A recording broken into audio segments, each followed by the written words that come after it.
Hare Krishna, Danvat Pranam. Today, Bhaktin Bharati Kakkad Mataji will be reading the Gita Wisdom Tales by His Grace Gauranga Darshan Das. Hare Krishna. Welcome everyone. Welcome Mataji. Hare Krishna.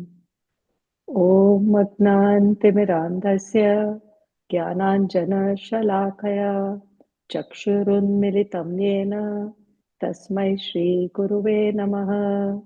Shri Chaitanya Manobhishtam Sthapitam Yena Bhutale Swayam Rupa Kadamahyam Dadati Swapadantikam. Vandeham Shri Guru Shri Yuta Padakamalam Shri Guru Vaishnavamscha Shri Rupam Sagarajatam Sahagana Raghunathanvitam Tam Sajivam Sadvaitam Savadutam Parijana Sahitam Krishna Chaitanya Devam Shri Radha Krishna Padan Sahagana Lalita Shri Vishakhanvitamscha. He Krishna Karuna Sindhu Deenabandhu Jagatpate Gopesh Gopika Kanta Radha Kanta Namostute Tapta Kanchan Gaurangi Shri Radhe Vrindavaneshwari Vrishabhanu Sute Devi Pranamami Hari Priye Vanchakalpatarubhyascha Kripa Sindhubhya eva cha Patitanam Pavanebhyo Vaishnavebhyo Namo Namaha. Jai Shri Krishna Chaitanya Prabhu Nityananda Shri Advait Gadadhar Shri Vasadi Gaur Bhakta Vrinda. Hare Krishna Krishna Krishna Hare Hare Hare Rama Rama Rama Hare Hare. Hare Krishna Krishna Krishna Hare Hare Hare Rama Rama Rama Hare Hare. Hare Krishna Krishna Krishna Hare Hare Hare Rama Rama Rama Hare Hare. Jagat Guru Srila Prabhupada ki jai. His Holiness Gopal Krishna Goswami Maharaj ki jai. His Grace Rupalas Prabhuji ki jai. His Grace Kaustubh Krishna Prabhuji ki jai. Samved Gaur Bhakta Vrinda ki jai. Today we'll continue reading from the Gita Wisdom Tales, Bhakti Devotion, inspiring stories explaining key shlokas of the Bhagavad Gita. We will start with chapter 5, continuing from chapter 5, Help for God Lovers. Bhagavad Gita, Shloka 10.10. Tesham satata yuktanam bhajatam priti purvakam dadami buddhi yogam tam yena mam upayanti te. Lord Krishna exhibits his kindness in multiple ways. One way is by presenting himself as a deity in the temple. Because we can't see his spiritual form with our eyes, he presents himself in a material form made of stone, metal, or clay in the temple so that we can see him, worship him, and pray to him. The deity in the temple is not different from the Lord. It is the same Lord that protects his devotees from dangers. Lord Krishna declares, "Those who are constantly devoted to me and worship me, I give them the inspiration, intelligence, and support by which they can come to me." Do you want to know how Lord Krishna, in his deity forms, helped some devotees when they faced hardships? Well then, it's story time. Lord Gopala walks for a devotee. At Vidyanagar in southern India, there were two Brahmanas, one old and one young, who went for a pilgrimage. They visited Gaya, Mathura, Vrindavan, and finally the temple of Lord Gopala. The young Brahmana always assisted the older one. Pleased with his service, the old Brahmana said, "You served me in this pilgrimage. Even my own son doesn't serve me like this. By your assistance, I was not fatigued during this tour. Therefore, I wish to give you my daughter in marriage. The young Brahmana refused. Sir, this is unusual. You are wealthy and well educated. I am very poor and uneducated. I am not a suitable husband for your daughter. I served you as you are a devotee of Lord Krishna. The old Brahmana persisted. No, I wish to have you as my son in law. I take this vow in front of Lord Gopala's deity in this temple that I will get my daughter married to you. After the pilgrimage, the old Brahmana narrated to his family members about his promise to the young Brahmana. Hearing this, his relatives became upset and said, if you give your daughter to that boy, we shall have poison and die. The old Brahmana became helpless. He prayed, my dear Gopala, I request you to please protect my promise and at the same time save my family from dying. The next day, the young Brahmana came to their house, but the old Brahmana remained silent. Then the old Brahmana's son came with a stick and said, oh, cheater, you want to marry my sister? Seeing the stick, the young Brahman fled from there. But the next day, he brought the villagers to the old Brahmana's house. Seeing all of them, the old Brahmana's son spoke harshly. While on pilgrimage, this rogue gave my father an intoxicant and took away all his money. Now he says that my father promised to get my sister married to him. All of you gentlemen can judge if it is befitting to offer this poor Brahmana my sister. People became doubtful and thought it possible that one could be lying due to greed. The young Brahmana narrated in detail what all had happened during the pilgrimage. Although not well educated, the young Brahman had firm faith in Krishna. Thus he proposed, I shall call Lord Gopala as a witness that this old Brahmana had actually promised to offer his daughter to me. The old Brahmana and his son readily agreed, and the people served as mediators. The young Brahman then had it written on paper with their signatures. The old Brahmana thought, since Lord Gopal is merciful, he will surely come to prove my words. The atheistic son felt, it is impossible for the deity to come and bear witness. The young Brahman then went to Vrindavan and narrated everything to Lord Gopal and requested, my lord, kindly protect the promise made between us two Brahmanas. I do not care about gaining anything here, but I'm feeling pain that the promise made in front of you is being disrespected. Therefore, kindly be a witness in this case. Lord Gopal replied, I have never heard of an idol walking from one place to another. Young Brahmana refuted, you are not a statue. You are the son of King Nanda, Lord Krishna. Just as you are speaking to me now, so can you walk as well. The simple faith of the Brahman impressed Lord Gopala, who was logically defeated by his dear devotee. The Lord smiled and said, I shall walk behind you. If you try to see me by turning around, I shall remain stationary at that very spot. You will know that I am walking behind you by the sound of my ankle bells. Cook 1 kilogram of rice daily and offer it. I shall eat that rice and follow you. Krishna intervened in this case because it was a transaction between two pure devotees.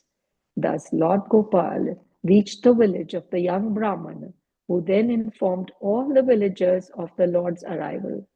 All the people were surprised. The old Brahmana fell like a stick in front of the deity. In everyone's presence, Lord Gopal bore witness that the old Brahman had offered his daughter to the young Brahmana. Thus the marriage took place. Lord Gopala told both the Brahmanas, you both are my eternal servants, birth after birth.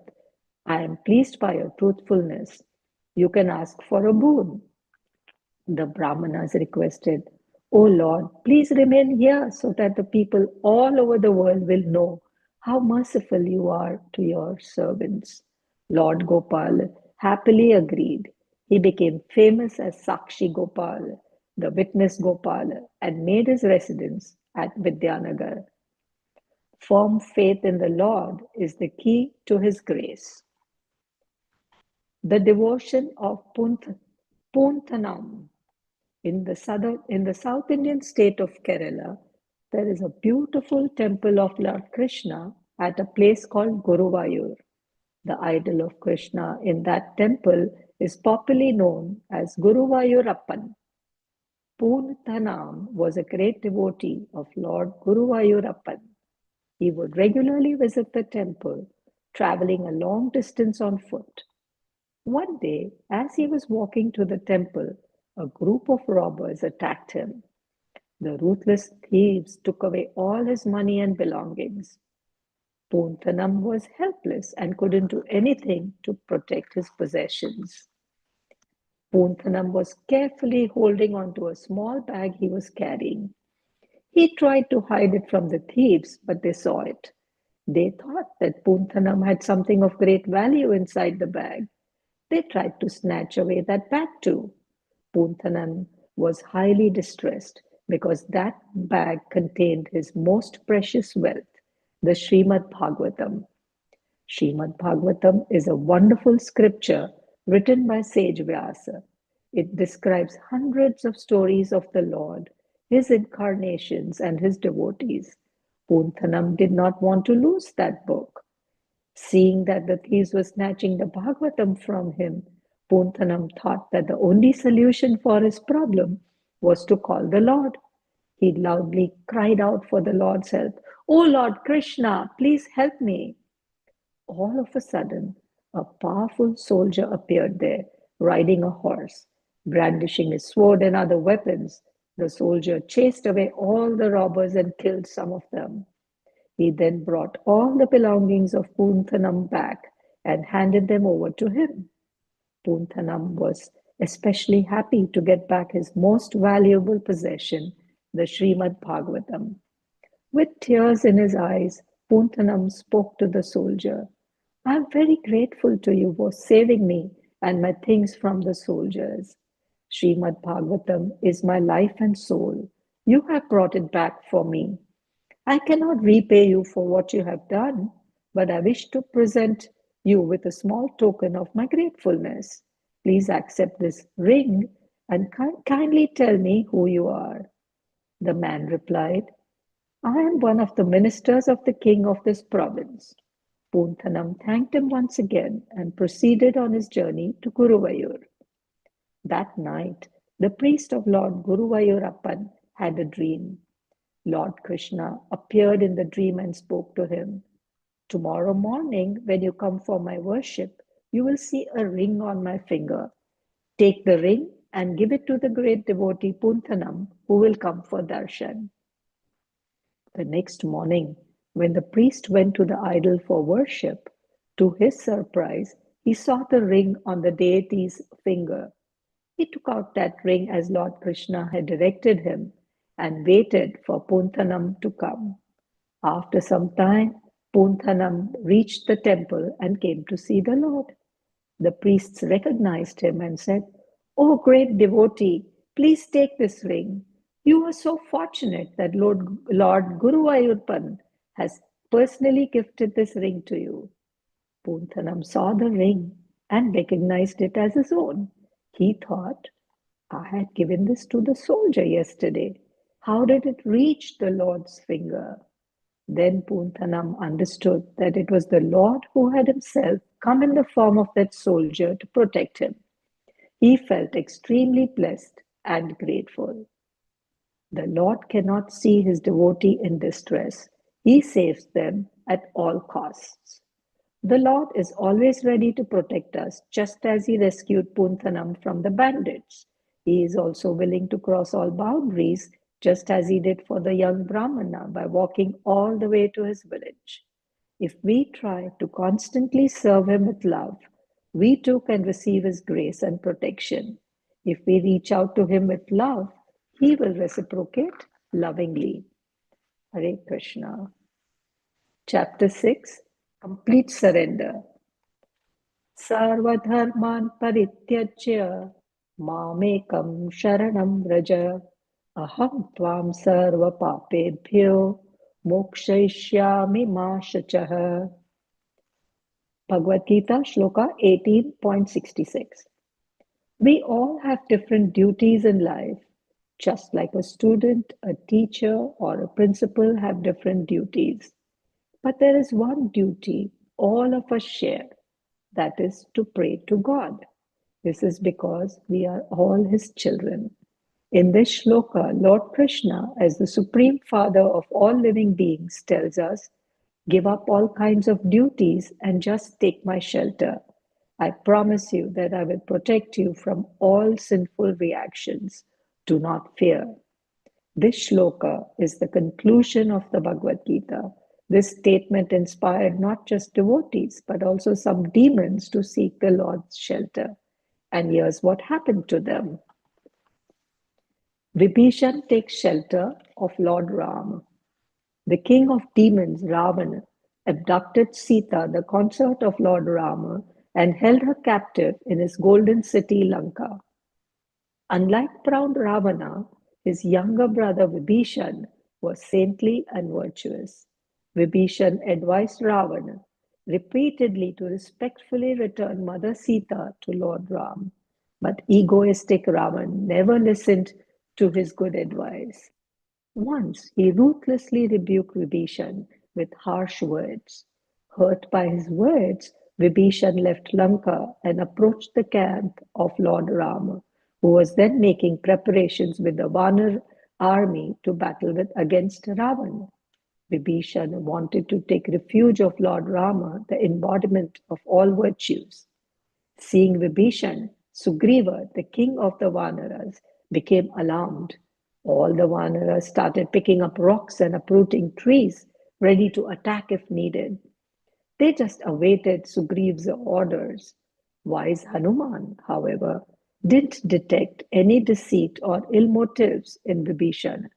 Vibhishan, of course, was not deceitful, nor did he harbor a motive to harm any of the associates of Lord Rama. He humbly told Sugriv that he wanted to join Rama and that he was not supporting his brother Ravana. Still, Sugriv was doubtful.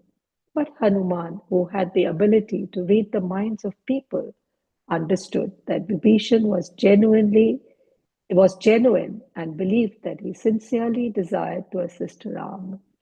Sugriv approached Ram and said, "O Lord, a demon from the enemy's camp has arrived seeking your refuge. He claims to have deserted Ravan." Sugriv continued presenting his opinion with a deep concern. "Yet I think that he cannot be trusted.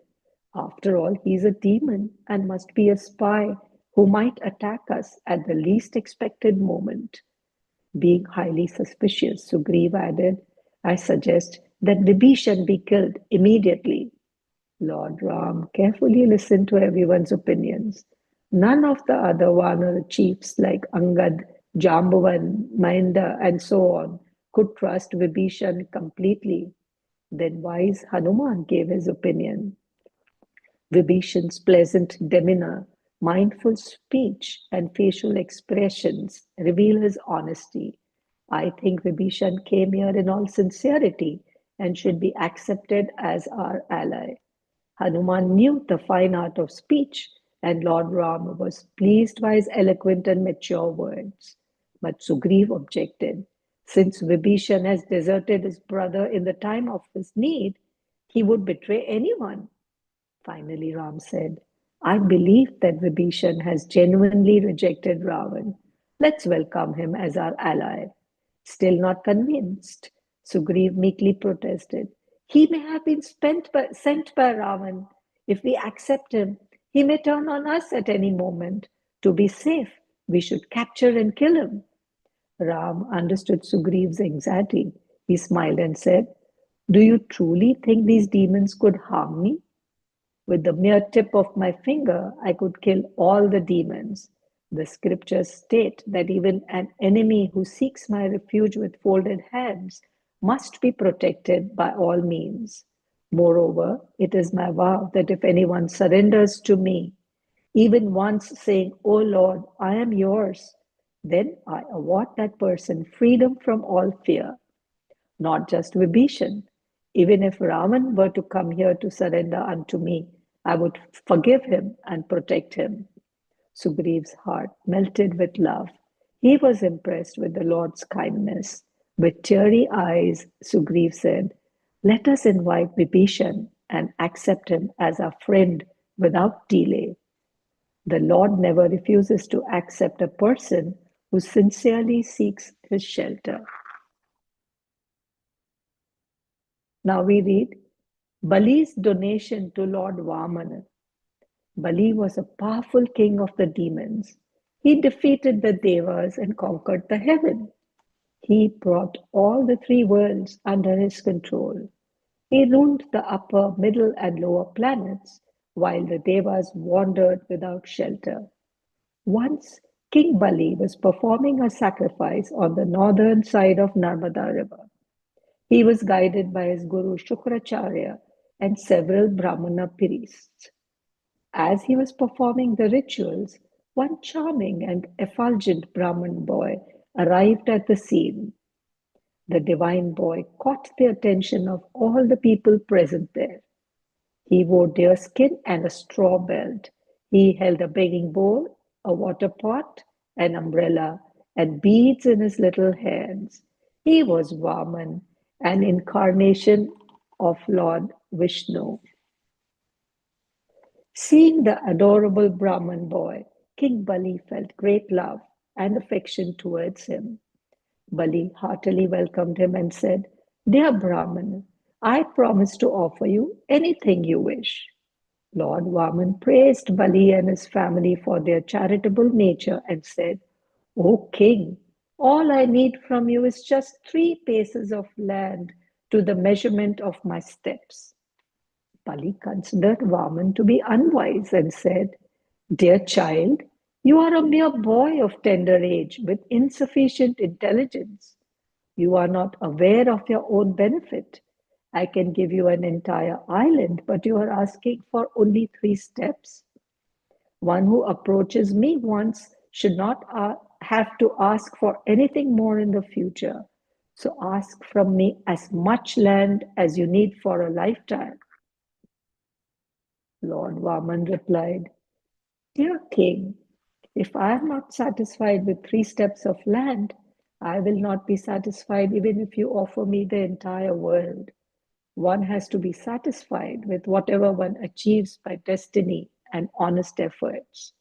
King Bali smiled and told Vaman, "All right, take whatever you like." Then Bali took up his water pot in order to make an oath. Just then, Bali's guru Shukracharya warned him, "Dear king, this Brahman boy is actually Lord Vishnu. He is here to take away your kingdom in the guise of charity and give it to the Devas. Do not fall for this trick. Take back your promise."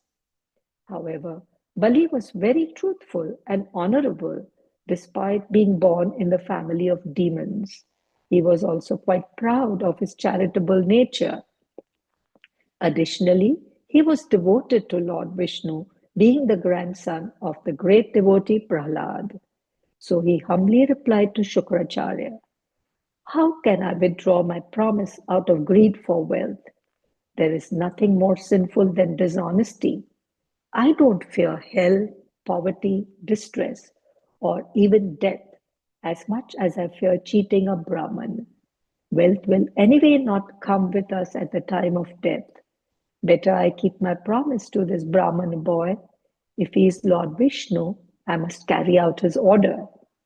Generally, one shouldn't disobey one's guru, but Bali did so because his guru's teachings were against dharma and his devotion to God. Bali then granted the charity of 3 steps to Lord Vaman. Vaman then manifested his divine pastime. He increased his size and covered the entire earth with his 1 step, all the directions with his body, and all the higher planets with his 2nd step. Lord Brahma worshipped Lord Vaman's upraised foot by washing it with the water from his pot. That purified water became the Ganges river. Falling from the sky, it purified all the planets. Lord Vaman then reduced his size to that of a normal boy. The Devas and the sages worshipped him. The demons tried to attack him, but Bali stopped them. Then Lord Vaman accused Bali. O king, being proud of your wealth, you had promised me 3 steps of land, but I occupied the entire universe with just 2 steps. Where shall I keep my 3rd step? You couldn't fulfill your promise, so you should go to hell. Even though the Lord apparently tricked Bali and intentionally made him break his promise, Bali didn't feel offended. Instead, he said, "O Lord, please place your 3rd footstep on my head. I shall completely surrender to you." Thus, Bali offered himself to the Lord after having offered all his property. He considered it to be his great fortune. This episode displayed Bali's truthfulness, dedication, and devotion to the Lord. Generally, men become famous when they gain wealth, but Bali became famous by losing all his wealth.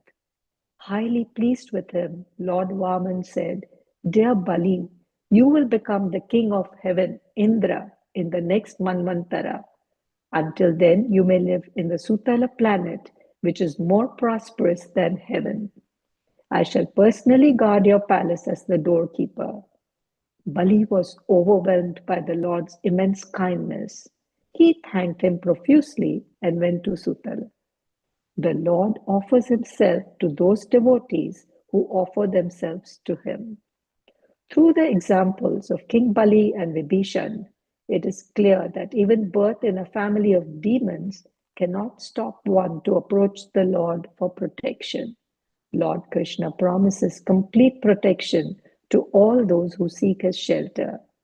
Why then should we wait? The next Bhagavad Gita shloka, the chapter is Mistakes of Devotees, and the shloka is 9.31. Kshipram bhavati dharmatma shashvat chantim nikachati kaunteya pratijanihi na me bhakta pranashyati. What if devotees make a mistake? Do they become sinners in the eyes of God? Does Krishna abandon them or severely punish them? This shloka reveals the answer. Even if my devotees commit some sins accidentally or unintentionally, if they worship me sincerely, I consider them saintly. They will soon become virtuous and attain lasting peace. O Arjun, declare it boldly that my devotee never perish. Since sincere devotees never commit any sins intentionally, but accidentally they may commit a sin. However, if they sincerely regret it, Lord Krishna is kind enough to excuse such devotees and bring them back to the right path soon. So there is boundless hope for devotees with bhakti. Here are some exciting episodes that encapsulate this. King Indradyumna becomes an elephant. Once there was a great king named Indradyumna. He ruled the Pandya Desh, a province in southern India. He was a great devotee of Lord Hari. He took care of his vast kingdom for a long time and finally retired from his position and went to Malaya hills. At Malaya, he constructed a hermitage and started living like an ascetic with matted locks of hair performing tapasya. Once he took the vow of silence, Maun Vrat, and worshipped Lord Hari with great devotion. He became absorbed in meditation and experienced great love for his beloved Lord Hari. At that time, sage Agastya happened to visit the place along with his disciples. But Indradyumna was busy with his worship and hence didn't realize that the great sage was there. Sage Agastya felt neglected and became enraged for not getting a proper reception. He said, "This king is uncultured and rude. He has grown old, but still doesn't know how to respect a Brahmana guest. May he be born as a big dumb elephant in his next birth. An elephant has a big and strong body, but poor intelligence. Sage Agastya considered the life of an elephant a suitable punishment for Indradyumna's negligent and indifferent behavior.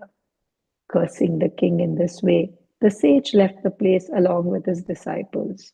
Indradyumna accepted sage Agastya's curse, considering it a result of his own fault and as a wish of Lord Hari. In his next birth, he became Gajendra, the king of elephants. Although in most cases the memory of previous birth is destroyed, Gajendra still remembered the prayers he had learnt in his previous life. He offered those prayers to Lord Hari when a crocodile caught his leg in water. The Lord saved Gajendra and took him to Vaikuntha. Sage Agastya's curse was indirectly a boon. After one life as an elephant, Indradyumna was free of the cycle of birth and rebirth and was taken to Vaikuntha to stay close to Lord Hari forever. Devotion to the Lord turns even curses into blessings. The next story, King Chitraketu becomes a demon. King Chitraketu was the ruler of the province of Surasen. By chanting a special mantra given by his guru Narad Muni, Chitraketu attained the darshan of Lord Vishnu within 7 days. Chitraketu was elated with the vision of the Lord and he had tears of love in his eyes. Soon Chitraketu became the king of the Vidyadharas. He had received a divine present, a beautiful flying machine from the Lord. Chitraketu traveled to different places on that plane while singing devotional songs in praise of the Lord. Once, while traveling in the airplane, Chitraketu saw Lord Shiva speaking to an assembly of sages. His wife Parvati was sitting on his lap. Seeing this, Chitraketu laughed loudly and said, Lord Shiva is the guru of all people. He is the teacher of dharma.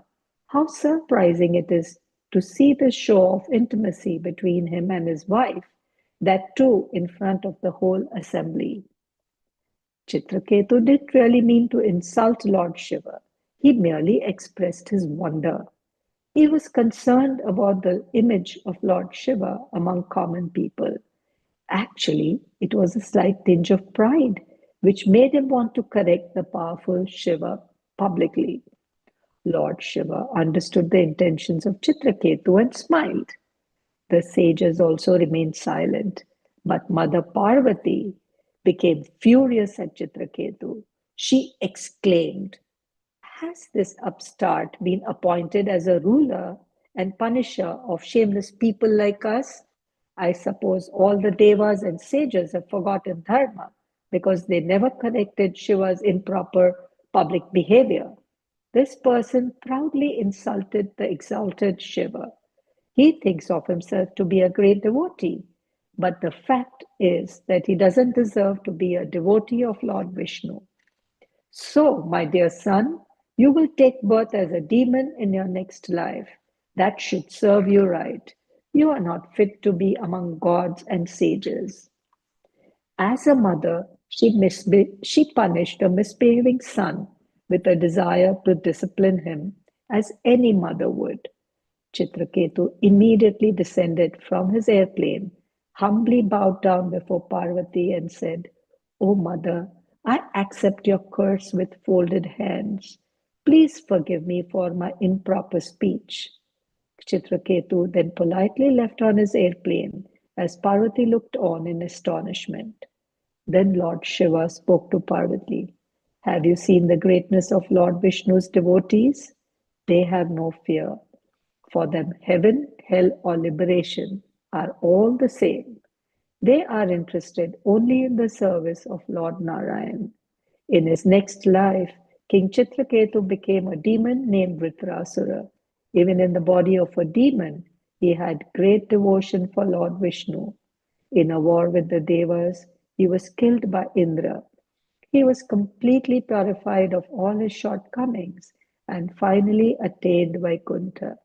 It was actually Lord Vishnu who inspired Mother Parvati to curse Chitraketu so that within one lifetime as a demon, he could nullify all his past karma and the slight tinge of pride and go to Vaikuntha to be in the Lord's loving company forever. A devotee is safe in all circumstances by the Lord's loving grace. Both King Indradyumna and King Chitraketu committed offenses unintentionally. While Indradyumna wasn't able to offer Agastya Muni a warm welcome, Chitraketu tried to publicly correct Lord Shiva, as a result of which both of them were cursed. Despite this, Krishna rescued both of them from their downtrodden conditions and finally took them home with him. We too can be blessed similarly if we worship Krishna wholeheartedly. Hare Krishna.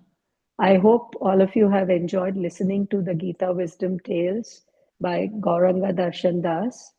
And I look forward to an opportunity to continue on these tales when next time permits. Hare Krishna, Krishna Krishna, Hare Hare, Hare Rama,